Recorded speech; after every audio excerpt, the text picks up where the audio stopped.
नवमी माता सिद्धिदात्री।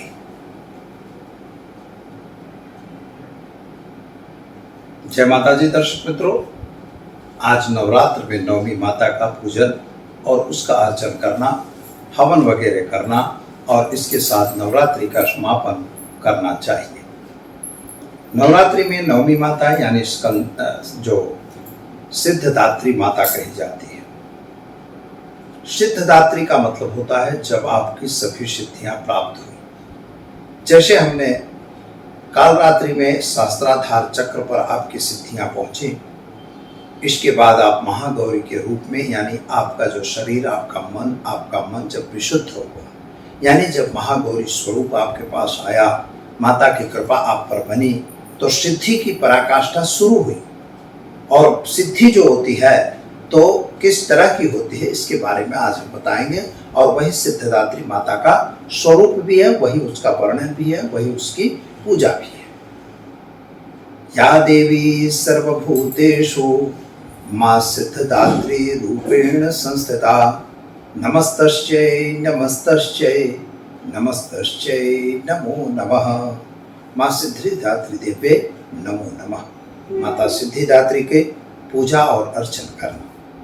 जो माता सिंह वाहिनी है और खास करके जो माता हमेशा उन्मत्त और शुद्ध स्वरूप है, जबकि लाल वर्ण से ग्रस्त, मतलब लाल वर्ण की उनका जो चेहरा है, जो उनका परिवेश है, वह रक्त वर्ण का है, सिंह वाहिनी माता है।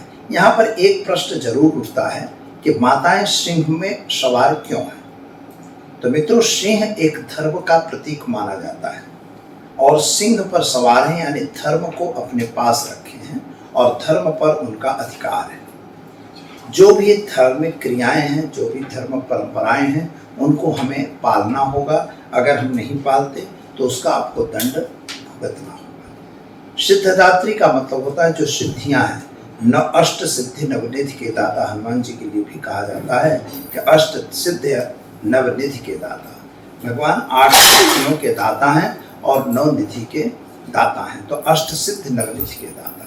तो 8 प्रकार की सिद्धियां कुल बताई गई हैं, जिनमें एक अणिमा है, लघिमा है, महिमा है, गरिमा है, प्राप्ति है, प्रकाम्य है और ईशिप्त है और वशिप्त है। इन प्रकार की 8 सिद्धियां शास्त्र में बताई गई। इन 8 सिद्धियों की अगर बात करें तो जैसे अणिमा तो छोटा बन जाना, गरिमा बड़ा बन जाना। जैसे हनुमान जी के बारे में कहा जाता है, कभी छोटे बन गए, कभी बड़े बन के निकल गए। तो ये माताओं की जब कृपा आपको प्राप्त होगी तो आपको इस प्रकार की सभी सिद्धियां प्राप्त होगी। ईशित्व और वशित्व आपकी इच्छा है तो प्राप्त होगा, नहीं इच्छा है तो निकल जाएगा। यह जो परंपरा बनती है, यह माता की कृपा से ही प्राप्त होती है। यही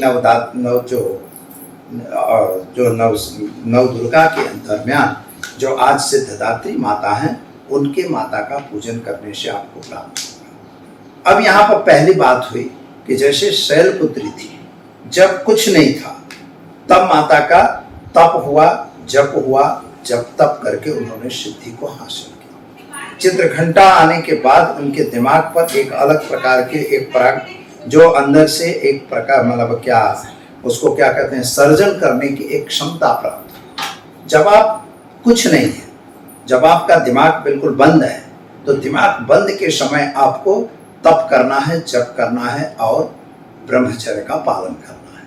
जब आप तपस्या करेंगे तो तपस्या के दरमियान आपके अंदर क्या शक्ति आएगी?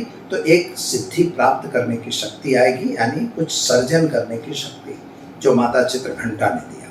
इसके बाद कुष्मांड हुआ। कुष्मांड का मतलब हुआ आपकी जो सिद्धियां आपने सोचा, तो सोची हुई सिद्धियां एक डिंब के रूप में बाहर आती हैं। इसी तरह से संसार की रचना भी इसी प्रकार से है। यह संसार की रचना का कार्यक्रम है।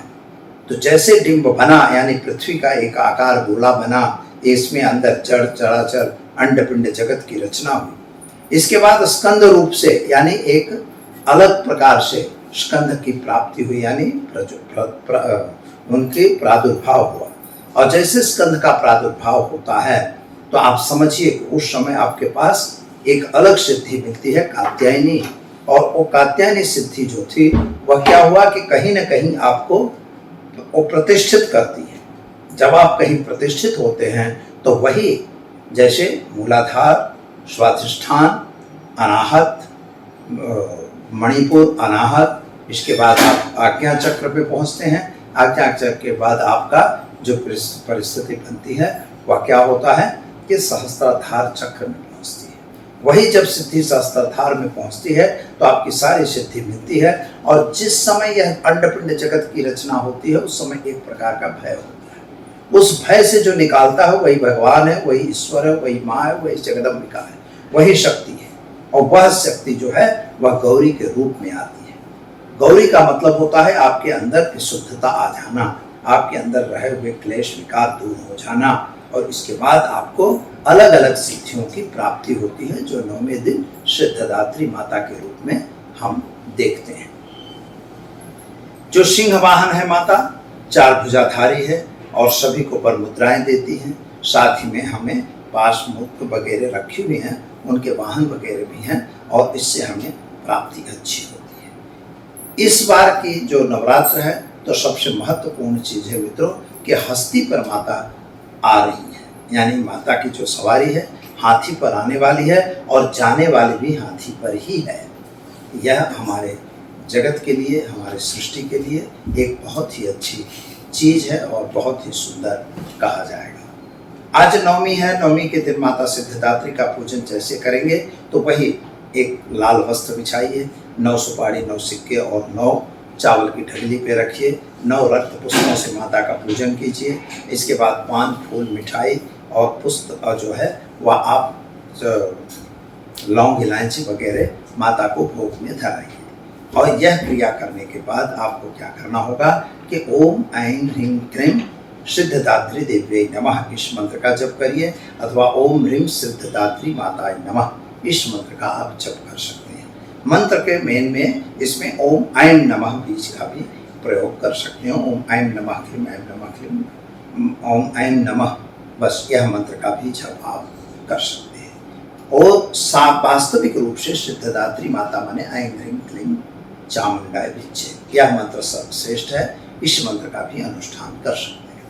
तो दर्शक मित्रों, आपकी जो अगर इच्छाएं हैं तो आप जरूर संकल्प लीजिए, इसके बाद इस मंत्र पर जाप कीजिए। आज के दिन अपने घर में अग्नि स्थापन वगैरह करके किसी विद्वानों को बुला के और अग्नि का स्थापन करिए। माता का प्रादुर्भाव है तो माता के आहुति हवन जो भी मंत्र आपने किया है उनके दशांश आहुतियाँ देनी चाहिए। इसके बाद माताओं को आपको कन्याओं का भोजन वगैरह कराना, यह भी एक इसी के रिवाज में है, क्योंकि हमारे मंत्रों में एक तिथि कही हुई है कि जो जप करिए, जप का दशांश हवन करिए, हवन का दशांश तर्पण, उसका दशांश मार्जन, इसके बाद उसका दशांश ब्राह्मण भोजन या कन्या भोजन।